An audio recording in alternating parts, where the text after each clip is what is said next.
Welcome to the ITSP Magazine Podcast Network. You are about to listen to the Soulful CXO podcast with Dr. Rebecca Wynn. These conversations focus on the intersection of technology, business, and humanity, exploring how these three areas impact each other. Dr. Wynn interviews guests, including business leaders, entrepreneurs, and experts in various fields, to share insights and experiences on cybersecurity, risk management, and leadership.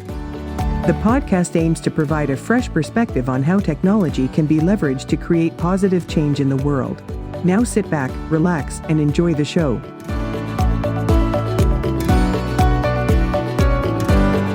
Welcome to the Soulful CXO. I'm your host, Dr. Rebecca Wynn. We are pleased to have with us today Gary Berman. Gary is the CEO of Cyberman Security and refers to himself as the Forrest Gump of cybersecurity. His 30-year career focused on marketing communications and consumer research. He began his career as the founder and CEO of Market Segment Research, a leading firm specializing in the demystification of American marketing. Clients included AT&T, Best Buy, Ford, General Motors, P&G, and many other Fortune 500 firms. His research on multicultural marketing led him on an appointment to President Clinton's Commission on Race. He pivoted from victim to advocate to help others avoid the life-altering consequences of hacking. His educational vehicle is a superhero comic series animated platform, the Cyberhero Adventures, Defenders of the Digital Universe.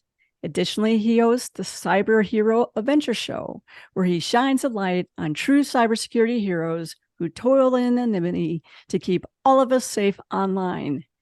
Gary, it is great to see you again. Welcome to the show. Thank you so much. What a privilege to be here with you. Your background is fascinating. You have a long background in marketing.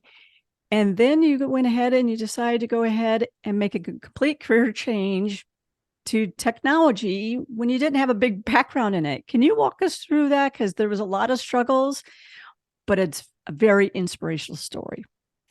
Yeah, thanks for that. And let me begin by saying thanks for who you are and what you do, and most importantly, why you do it. I didn't really make the decision. The decision was actually made for me. Because as you mentioned, I was the CEO of a very successful marketing communications, research, and big data firm. Things were going great. This is about 20-something years ago now. And one day, we were hacked. And I had no idea what was happening, but I could see the impacts of it. And so it turns out, like layers of an onion, over time, we learned quite a bit about what had transpired at that time. And so what we had learned is that it was led by a group of insiders, so commonly referred to as insider threats. And they were actually part of a criminal organization that I'm unable to identify in public. And like I said, like layers of an onion, we started seeing anomalies in some of our data. And it became incredibly egregious when one day I got a call from our joint venture partner, who, by the way, we had sold 49% of the company to the largest marketing communications in the entire company in the entire world, called the WPP Group, based out of London. Things were going really extraordinarily well. And we got a call from our partner screaming at me, actually. She said, "What the blink is going on with your company?" And my jaw dropped. I had a stellar reputation with some of the clients and government agencies that you had previously mentioned, and I could not believe my ears. So I responded, "What are you talking about?" He said, "I just got a call from one of your people that there's rampant fraud in your data collection operation." We had about 100 call center stations at that time where we did market research and big data analysis and things like that. And I go, "What are you talking about? Who called you?" She said, "I'm not going to name who it is, but," and here was the kicker, wait for it. She said that we were under investigation by the FBI and that I should cease all communications with you.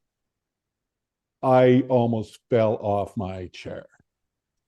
And so I responded rapidly. I said, okay, I'll call you by the end of the day with an update on what we understand to be the situation. So I hung up. I had to catch my breath, talk about Soulful CEO or CXO. I had that moment where I was searching for everything I had. And I was hoping that God was watching out for me because I had no idea what was happening. I was terrible at technology, as you mentioned. Plus, things like hacking were not part of the zeitgeist of the world at that time. Facebook had just been launched and things like that. Anyways, I called an all hands meeting and I explained precisely what I had just heard. And so we took two immediate actions. One was we did a complete audit of the research project that we were working on, 100% validation. And we found literally zero anomalies, zero errors. And then the second thing is I, without even asking, refunded $185,000 to our client, which was a very big auto manufacturing company, without even asking, which was a lot of money for us. But my reputation and our company's reputation was everything. That's all you have in a intellectual property oriented sort of a business and stuff like that. So anyways, that happened. And I went through about 5 years of unbelievable sort of torment from the hackers. They had set up their own company without me knowing about it while we were paying them. And they were stealing our client information. They were stealing our intellectual property. They redirected the phones that were supposed to come into our office to their exchange that they set up, representing that they were us. Another way of thinking about it, I have since learned, is it's like a massive identity theft, but it was also a corporate identity theft, which is unusual. And so I had to close the company, did the best we could with the resources that we had available at the time. And I lost everything. And I even had to lose my home. And the devastation for my wife and our family was rather impossible to calculate. So I'll stop there and just say that's part one of why I subsequently decided to pivot into learning about this stuff and then ultimately to try to help people avoid what happened to us. That is just amazing. And even though you and I've spoken many times, I didn't know the gravity of that full situation. So thank you so much for sharing that. How in the world did you pick yourself up from that and move back forward? Because that must have been tough. I appreciate that question. There's a lot to this story, so I'll just give you a short answer. I'm still picking myself up. I think this is after 20-something years. This is the kind of damage that was life-altering. And not just for me. I had to lay off 100 people, just to clarify. And about 10 years went by, and I worked on other things. I worked on veterans' causes, helping them reintegrate back into civil society after serving in theater. My wife and I started a children's education tutoring company for kids and things like that. So 10 years go by, and finally, literally just to put food on the table, because I ended up losing a lot. My wife and I made the decision that I would see if I could re-enter the marketing communications research ecosystem that I had left 10 years prior. And so I put out a few emails just to old people from 10 years earlier. I haven't talked to any of them. And I was incredibly humbled by the response. And so soon I was invited to be a keynote speaker at a marketing conference. And so I did, and it went great. I had this big stack of business cards. Gary, where have you been? Are you still doing these big reports? Or can we get a proposal from you? I couldn't believe it. I was so grateful. Came home almost like tears of gratitude, woke up nice and early the following morning, ready to go. Phoenix rising from the ashes. And I go to LinkedIn, which is not something I'd ever really used. And I happened to notice that after 10 years of no communication with any of the alleged perpetrators, we knew who they were, which is different than proving it in the judicial system, which is another whole show. I'm a huge fan of law enforcement, but they are under-resourced when they have to pick and choose what they can do. Anyways, after 10 years of no communications, I affectionately refer to these people as goofballs. And the reason I name them that way is it just takes the sting out of it a little bit. And so not one, but two of them checked in my LinkedIn profile on the day after I gave my speech. So either that was random, or they were at the conference, or they heard that I was speaking at the conference and something like that. And guess what happened? Boom, the attack started again. We subsequently identified 19 attack vectors. And it wasn't just in the digital universe. It was also physical stalking and a very comprehensive series of, some people refer to what had happened as like being in a Truman Show. It sounds nuts, and I'm the first one to say it. And throughout that journey, I said, okay, this is my imagination. There's something wrong with me, which is a very typical thing that victims do. And I learned two things about being a victim. Number one is that there's so many victims of so many injustices in life. So it's not unique. And the second thing, which is answering your question, how did I pivot, is it's just exhausting. And I decided, okay, take a deep breath, muster the resources that I have at the moment, which were de minimis, and get into cybersecurity. So I bought a book called Cybersecurity for Dummies, thinking, okay, those yellow books like with the black stripes on them. And I said, I'll start there. I'm very self-aware. And this was at 57 years of age. So I don't know if you can teach an old dog new tricks, but I was barking. Page 1, page 2, by page 10, Rebecca, I was lost. So rather than quitting, I found the company that put it out, Palo Alto Networks. I got the CISO on the phone. And the only reason I got him is after 17 times calling, my name's Gary. I hear on the phone, oh, hey, John, how you doing? He picked up the wrong line. There's no way I was going to quit. So I got him and I explained to him what happened, that I was lost after 10 pages, and he busts out laughing. And I'm a funny guy, having lost everything, and better laugh than cry, or I suppose you could do both. And I said, may I ask why you're laughing so hard? And I'll never forget, he replied, it's not really for beginners. Then why do you call it Cybersecurity for Dummies? And that's when I realized there had to be a better way to distill complicated technology information into something people could get their heads around, at least a little bit. And I happened to see Spider-Man, light bulb goes off, superhero comics. The only problem is there were three problems. I knew nothing about the subject. I knew no one in the industry, and I knew nothing about comics. I wasn't even a fan. But other than that, I thought I was perfect. My wife thought I was just crazy. But I said, I'm on a mission and I'm going to just do this. So I went to LinkedIn again, and one at a time, I did a search by the title CSO, and I got all these people, and I invited them to connect with me on LinkedIn, send me real life stories of cybercrime, answering the questions, what happened? What were the consequences? What were the lessons learned for possible inclusion into some kind of comic or something? And to date, I have 23,500 followers on LinkedIn of the most important people in the world.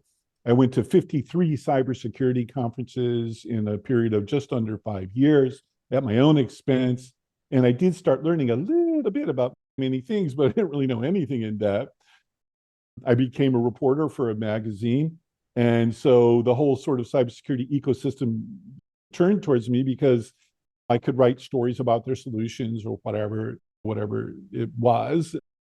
And conferences were and continue to be my beat. And then COVID hit. Oh, no more conferences. Bam, right down to the ground again. I said, okay, what do I do now? So I said, I'm going to do a show, and I'll use air quotes. What is that? And just started listening and learning from the smartest people in the world, such as yourself. And I've done over 300 interviews with these amazing people. And I'm incredibly grateful for this opportunity in my life at this stage. What did you learn by going to conferences? Because I find there's a couple conferences. There's conferences where you know that people are going there because they want to get out of the office and eat and stuff like that. I see them on their phones. They're not really going to the sessions or listening. And sometimes I hear people give the same talk I've heard them give for the last 20 years. And then so you've hodgepodge. I tell people, if you're going to go to a conference, have an objective, the reason why you're going, lessons you want to learn, key people that you want to connect with. That's how I go to conferences. But what did you see during those 53 times? And what were your objectives to learn a new field, as you said, you didn't know anything about? That's such a great question. I'll tell you what I'm doing next week. I'm going to the MSSP conference in Washington, D.C. And the process that I developed very early on was based precisely on your assessment. And so what I do is I look at who the speakers are. And because I'm a journalist, I'll use air quotes around that, I can set up interviews right after someone speaks. And so that's what I've always done. I always just went for the speakers, and I seldom went into the vendor booths, because for me, I don't really sell anything per se. I'm legitimately an advocate, and I've demonstrated now over 7 years to earn some trust in a zero trust industry. And so I select the speakers and the kinds of topics that I think will be beneficial to where I was and am on trajectory of the learning curve. And I go to those events, but then I interview them afterwards, which is great for them because it shines the light on them. And it's also symbiotic for me to learn and things like that. So my whole time, I only spend time with thought leaders. Having said that, sometimes I'll do an interview with a vendor. So that's my strategy. I for the most part, stay out of the vendor ecosystem. First of all, you know this better than me. It's like sensory overload when you go to a big conference. Oh my God. And from a marketing communications standpoint, it's very hard to differentiate vendor 1 from vendor 400. Maybe about 15 percentage points difference when you drill down to and stuff like that. Yeah, I usually spend time with vendors, but I can go very quickly. I look to see if it's the same or someone's got, oh, that's a cool feature. Oh, wow, that's cool research that you just did. Tell me more about that.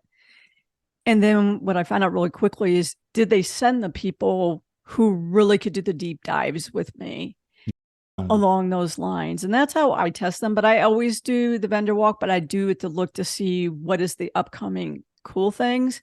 I will be honest, if it's super cool swag, I'll grab it, either for myself or I donate it to someone else. But I do go ahead and do the vendor quick walk. But I won't name the vendors, but there are some thought leading vendors out there. Of Those course, are the ones that definitely, yeah. and they'll pull to the side, like you said, they'll pull to the side and you're like, hey, can you go ahead and can you explain to me more about that? And they'll go to the side and they'll do a deep dive with you. I think those are the great ones. Have a conversation with me, and then let's determine if we want follow-up conversations. I think there's a responsibility on both sides. It's the same, but slightly different. I have tremendous respect for everyone in this ecosystem, and there's a primary reason for it. They know a lot more about it than I ever will.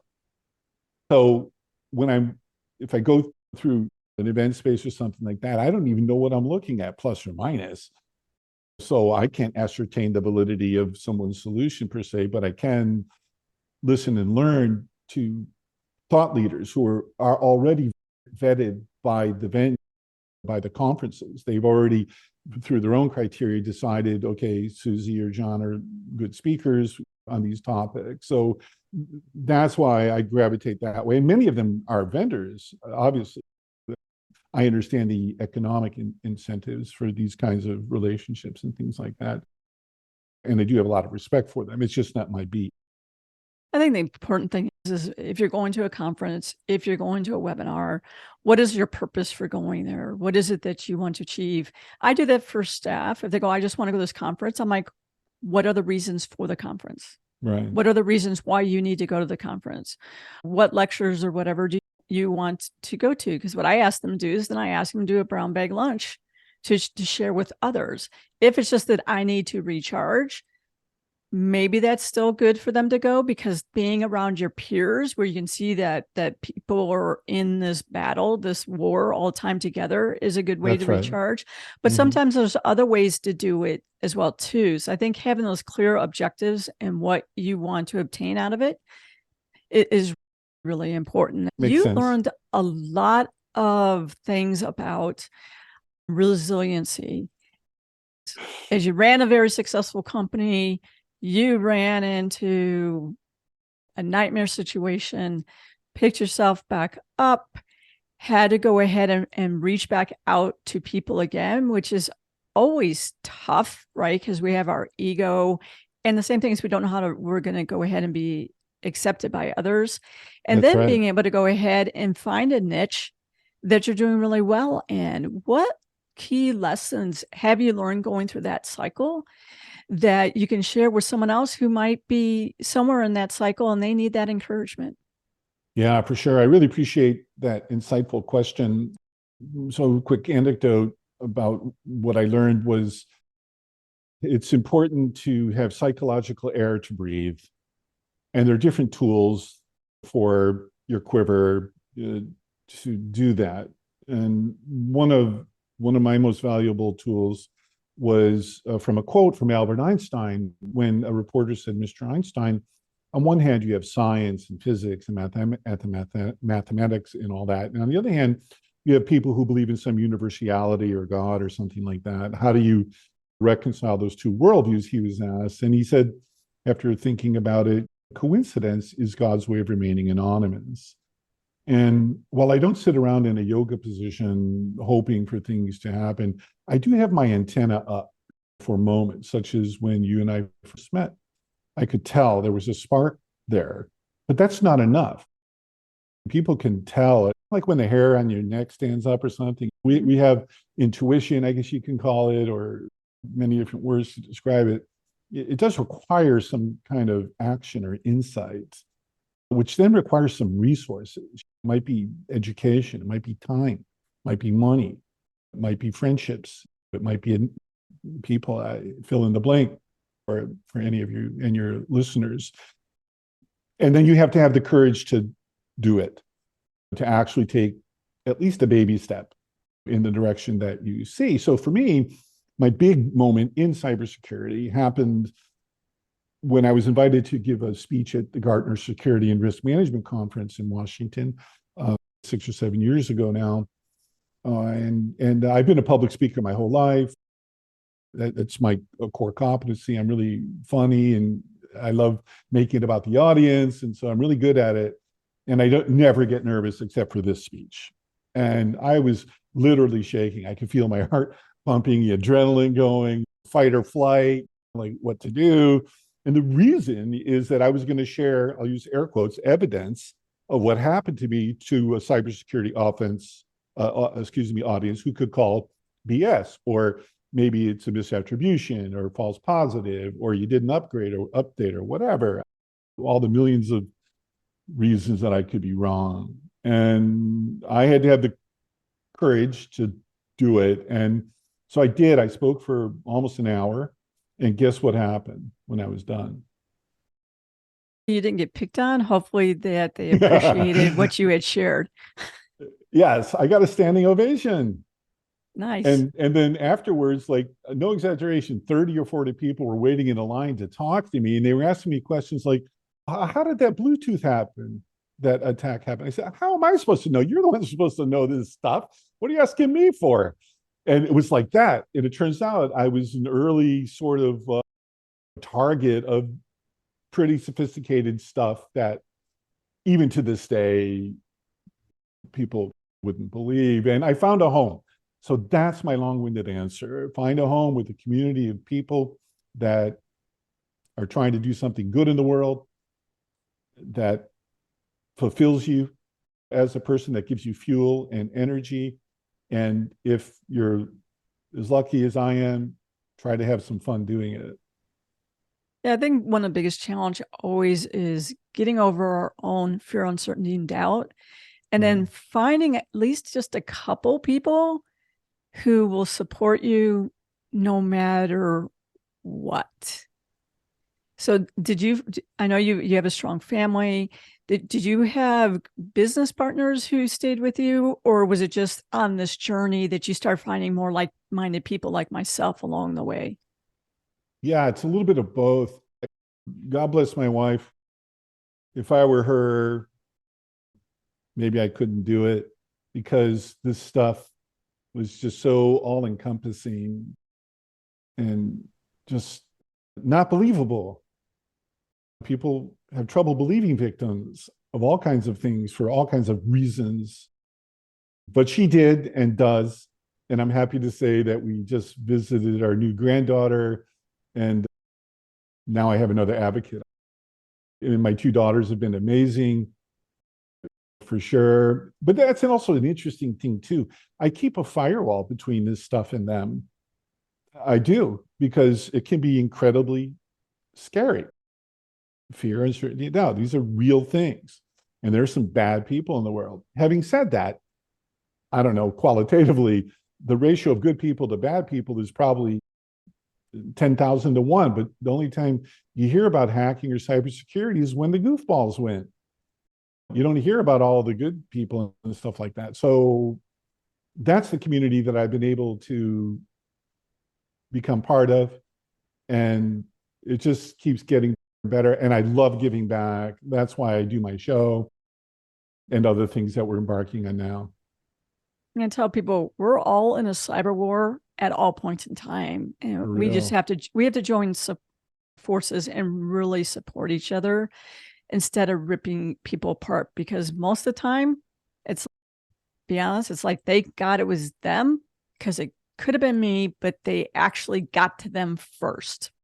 You're bringing up an interesting point, because one of the things I learned is like the goofballs, criminals, threat actors, nation states, things like that, which I've interacted with all levels of them now, are horizontally structured. They share information freely about best practices on how to do their evil deeds. And the heroes are more vertically structured because of intellectual property or competition, or the patchwork of local, state, federal, global regulatory information sharing and analysis centers. Because I thought, okay, their intention is to work together. And that's what I wanted to, in a small way, help facilitate. Another group is, if you're in one of the critical sectors, is InfraGard. They are your advocates, and they're there to help you. So reach out to them, and you should know who your field FBI agents are in your local area, and you should have them on speed dial. That's right. Our time has run short, unfortunately. What is the best way for people to reach out to you for speaking engagements and to learn more about your company? Yeah, thanks for asking, and thanks again for your time and consideration. You can go to cyberheroescomics.com, HEROES comics.com, to see some of our stuff. And LinkedIn is the easiest way to do it. And one of the interesting things, since you mentioned CISOs, if it's okay, I just want to let you know that given the tumultuous, disruptive sort of nature of the CISO sort of ecosystem at the moment, we're exploring launching a vCISO platform. And that's something that maybe your audience might have some interest in learning about. Most definitely. Gary, thank you so much for being on the show. You are a soulful CXO. No, thank you so much. I'll tell my wife. We hope you enjoyed this episode of Soulful CXO podcast with Dr. Rebecca Wynn, part of the ITSP Magazine podcast network. If you learned something new and this conversation made you think, then add this show to your favorite podcast player. Subscribe to the ITSP Magazine YouTube channel and share the ITSP Magazine podcast network with your friends, family, and colleagues.